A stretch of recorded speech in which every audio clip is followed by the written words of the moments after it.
Première femme élue puis réélue à la tête du gouvernement britannique, Margaret Thatcher impose son leadership lors de la guerre des Malouines en 1982 face aux nationalistes irlandais ou aux mineurs de son pays lors de la grève de 1984-1985.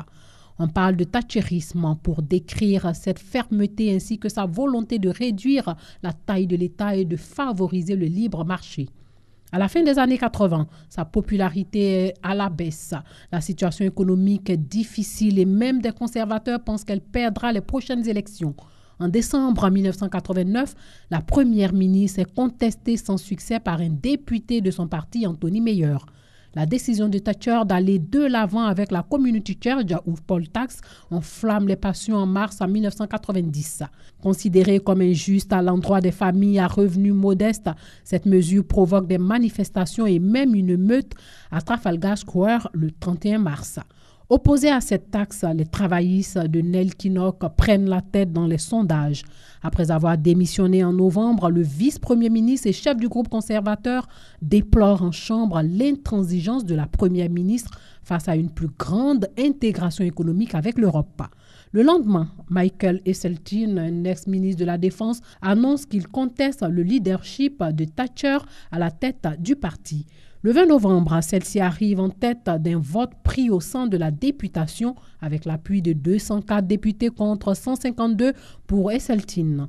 Sans attendre le second tour, Thatcher surprend en démissionnant. Dans les jours qui suivent cette annonce, tous reconnaissent son influence énorme. Ses partisans mettant l'accent sur ses réalisations, ses détracteurs sur les inégalités sociales croissantes. John Major, le chancelier de l'Échiquier, lui succède le 27 novembre.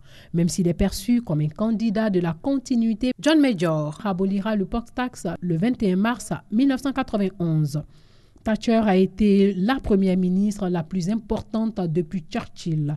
La volonté de Margaret Thatcher a été de s'attaquer à la dérive social-démocrate qui était, selon elle, la cause première du déclin britannique.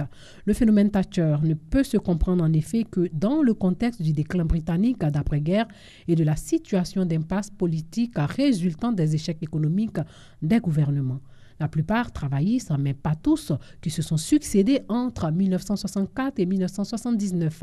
Depuis 1979, la Grande-Bretagne était devenue un vaste chantier de réformes plus ou moins ambitieuses et plus ou moins bien acceptées de l'opinion. Margaret Thatcher ne voyait en effet dans le consensus qu'une perte de temps, sinon une cause d'immobilisme.